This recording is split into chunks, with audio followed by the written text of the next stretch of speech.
I am Elle Penelope, author of epic fantasy and paranormal romance, and welcome to my Imaginary Friends, a look behind the scenes of an author mapping the worlds in my head and making them a reality. Hello friends! Today is Saturday, March 27th, 2021, and this is episode 113 of my Imaginary Friends. I'm Leslie. This week's best thing is writer community. So I had the opportunity to I had two different online events this past week, over the course of the last 7 days, I guess, with people that I used to get to see in real life sometimes. We did a romance authors panel with the Baltimore County Library with some Maryland romance writers people who I used to see every month at the meetings. And then I did a book club event with Angelina M. Lopez, who used to live in the area and moved to Texas during the pandemic. And so I didn't get to see her all that much when we lived close together, but I also got to see my mastermind group in person. It was really nice to be able to see people in person. In Maryland, I'm not eligible for the vaccine until the end of April, and so it's kind of bittersweet seeing people all over being like, oh, I got vaccinated. I'm like, I'm willing to get vaccinated. It's just that it's not possible for me to do it right now, so... but getting that kind of glimpse of what a normal existence will be like, hopefully sometime soon, was really nice. And also, talking to people that I used to see pretty regularly was also really nice. And doing these online events is exhausting. And I really am starting to limit the ones that I say yes to, because as much as it is easier, you can reach more people all around the world. Obviously, all the benefits of online meetings and events and conferences.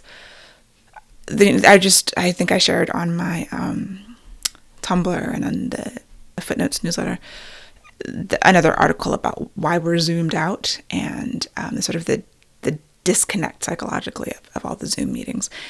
And I know that I don't have it as bad as many people, because even though for work, I do Zoom meetings, but it's, maybe one a week, maybe one or two, not like some people are on all day, and I can't imagine.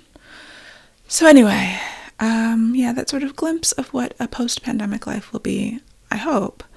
I was talking to somebody about masks at the gym, the climbing gym, because it got hot yesterday when I was climbing, and so it was in the 80s here on Friday, and the climbing gym is this big, warehouse, and it takes a long time to cool it down. So I think they might have been running the air conditioner, but it was so hot in there.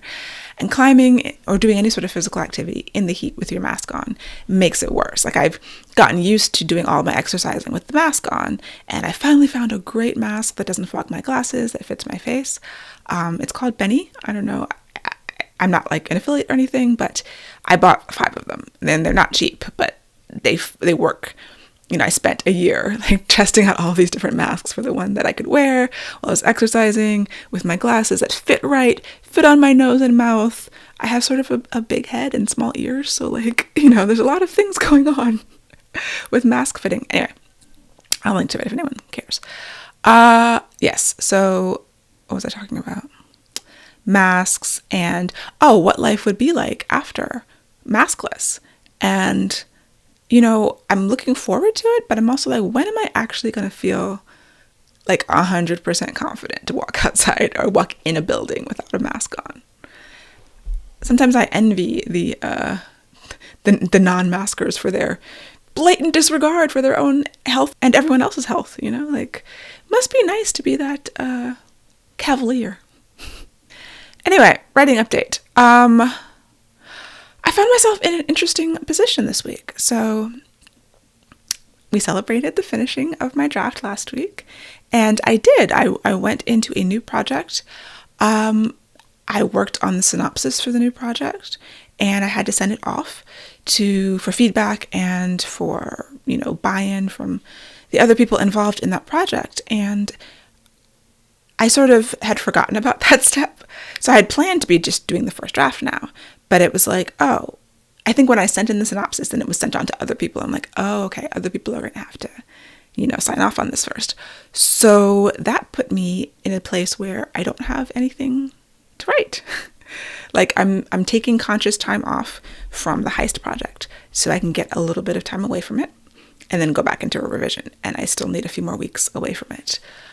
I don't want to start a first draft when there might be potential big changes to the synopsis. I'm doing research still, because there's ongoing research that needs to be done for the new project, which takes place in the 1830s. And I've been doing research, but like, because I am high input, which is one of those personality things, there could never be enough, honestly. I'm trying to limit myself, but I want to be writing. Like, research isn't writing. I do think it's vitally important, and sometimes you just need to do the research. But my time opened up unexpectedly this week, and I still go to the 8:00 writing session in the morning online with Inez, and she was like, "What are you going to work on?" And I'm like, "I don't know." I had these articles to write, so my column for Galaxy's Edge magazine, I had some columns to finish, and then I finished those. I have another one to do, but I needed to take a break. Like, I can't do the same thing, especially nonfiction. Those are, my column is a craft column, essentially. And so I did 2 in a row. I need to do a third one because we're trying to stack them. But I was just like, I don't know what I'm going to do. I'm at a loss. And so the thing is, I have this unexpected time, and I don't know when it's going to end. Like, as soon as I get the feedback, I will start back on my plan for the new project. In 2 weeks or so, I will start on the revision of The Heist. If it takes 2 weeks to get the feedback, like, it's not enough time to start something new, and I can't really start anything new because I've committed myself to the things that I'm doing. And so I was like, I could do a short story, maybe? I don't know. I thought today I could look at some of my unfinished manuscripts and maybe plan their revision for some unknown point in the future. I already know that, anything I haven't finished up until now would be a complete rewrite.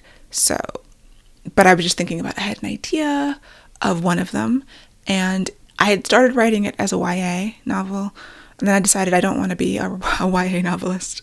I just don't see that for myself. Maybe at some time I'll change my mind, but right now I don't want anything to do with YA. I've enjoyed reading YA in the past. I don't read a lot of it now, but as a writer, it's just not what I want to be doing. So I was thinking changing that story like drastically, like keeping the bones of it, but whereas the characters were teenagers, changing their ages drastically, doing something. But, anything that I would do with that would be months and months of work. And so I can conceive of it. I can start the kernel in my mind. And at that point in the future, when I have a big block of time and want to focus on it, I can do that. But yeah, a short story makes the most sense. I don't have any burning short story ideas. Like, I want to do eventually a collection of fairy stories. And so I want to be writing those, but I don't have that spark, that inspiration, that idea, the image, the vision in my mind, whatever the thing is that starts you off on something. It hasn't come, and I don't necessarily want to cultivate it because in X number of days, I'll have to refocus on these other things. So I decided I would just do some free writing. I've talked about 750words.com before here. It's a website for doing morning pages for free writing. It is paid now. It's like $5 a month. It used to be free, so I'm grandfathered in. But there is another sort of similar site from FreeWrite, the people who make the writing machines, the distraction-free writing machines, which I have too. So sprinter.getfreewrite.com is the site, and it is just a blank page, and it says that there's like a timer in the top, says spend the next 15 minutes writing or something. And I haven't actually used it other than loading it up. So I don't know if you can change the timer or what. 750 words for me is about 15, 20 minutes if I'm just free writing. So they're very similar sites. And the Sprinter site is actually free. Once you type something, you can log in or create a login and save it. And so what I'm doing on 750words.com, I started today. I was just like, I'll see if I can do a streak. Because in days past, in days of yore, I've done like 30-day streaks. I don't think I've gotten much more than 60 days in a row. Because inevitably something will happen and I'll forget a day. And I'll be like, ah. But do a streak. of writing at least 750 words, stream of consciousness. So I just started a story, like a kernel of an idea that I have in my mind, but it's not a real idea. And it probably won't be anything. Like, I don't know what it is. But at periods of my life, I've really enjoyed using that site. And it's, both of them are very similar. They're just sort of blank screens where you just type in like monotype cursiva or some sort of serif, what's that called? Monospace font, like a typewriter style font. And that might be what I do. Maybe I'll just free write, just follow these ideas in my head. Like I had sort of a dream. It wasn't exactly a dream. It was like when I go to bed, I usually have a story running in my head. And this is a story that I've been trying to start, but I don't know where it starts. So that's kind of the best way I can describe it. And so I decided to write it down. And I don't know if it'll become anything.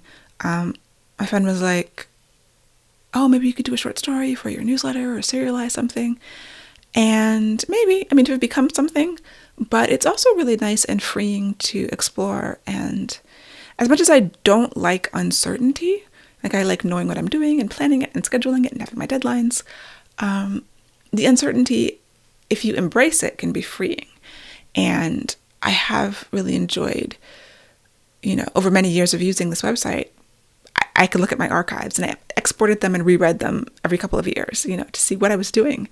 And it's really interesting. There's just like little snapshots, like 1,000 words here or there, something that could become a whole story. And years later, I don't remember anything about what they were. Some of them became short stories. Some of them became Cupid Guild, and other things, but most of them don't, And that's cool too. Like, it's fine. It's exercising the muscle for this period of time when I don't want to start anything new, really.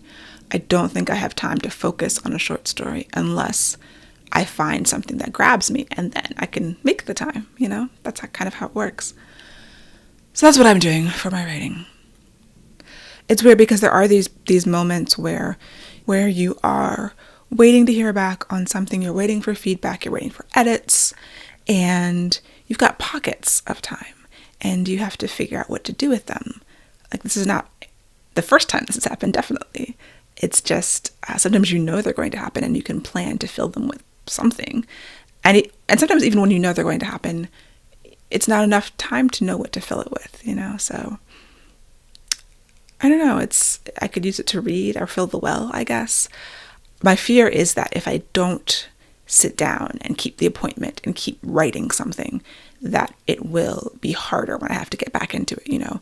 Whenever you take time off of a habit, it's harder to start up again, at least for me. So I want to keep doing something. I want to keep putting words down and flexing the muscle. So yeah, for right now, I'm just going to free write, stream of consciousness, morning pages. I don't really do morning pages in the way that The Artist's Way, the book by Julia Cameron, that is so very well known, indicates. And I certainly don't do them by hand, because that would be madness and my hand would not hold it. I did want to talk about the Snyder Cut of Justice League, which I actually watched, whatever the day it was that it came out, we watched it. 4 hours, better than the original version, but it brought home, like, the first thing my husband said after we finished was like, or maybe he said it while we were watching it. He was like, he really needed an editor. And then after I finished watching it, I immediately went and looked up articles and interviews with him. And at one point he said, like, the original cut, I think, was 3.5 hours. And when he got the okay and got the additional money to redo it for HBO Max, I guess it was, he was like, oh, well, why don't I add some more? Because I think the quote was something like, people are fine binging 4 1-hour episodes of a show. So a 4-hour movie shouldn't be a big deal. Why should I have to censor myself?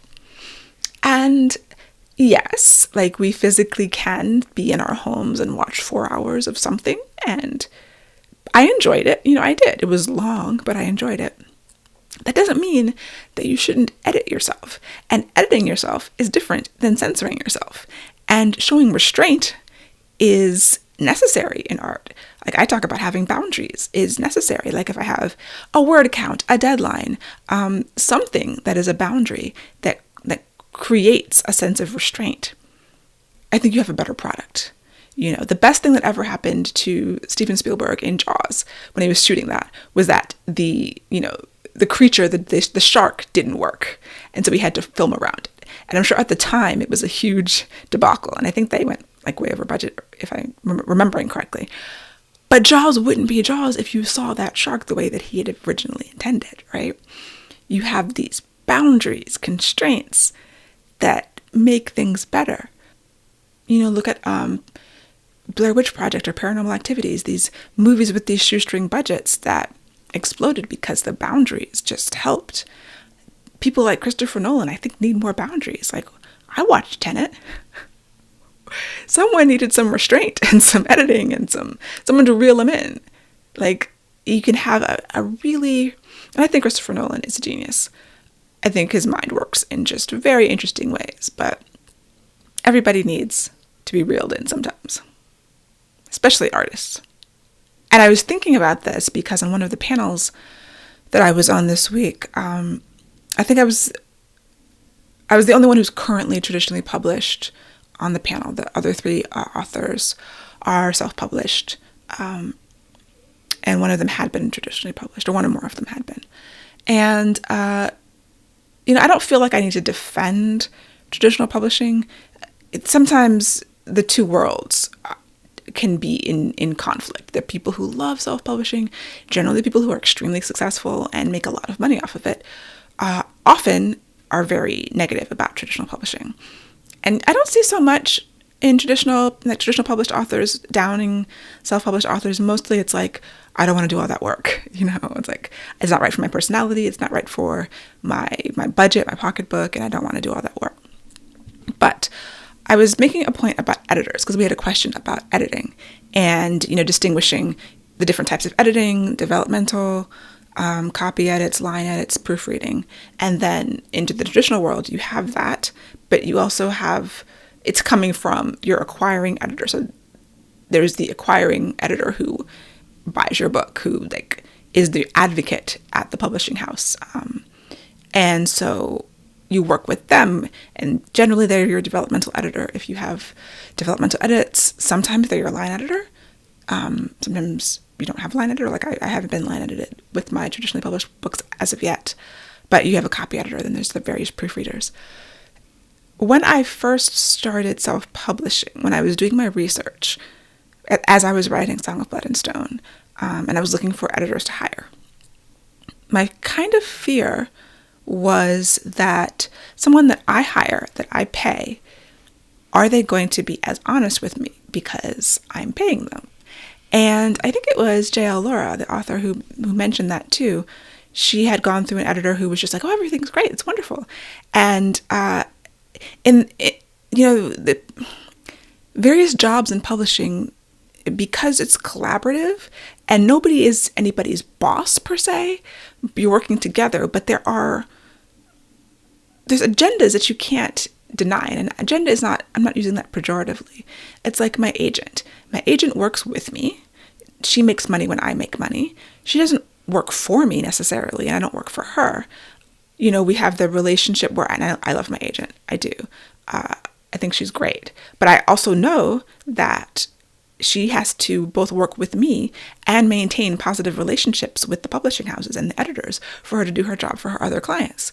So those alliances, yes, she's allied to me because she makes her income off of my income, but she can't have an antagonistic relationship with an editor because she will never get another book published with that editor, and she has 49 other clients, right?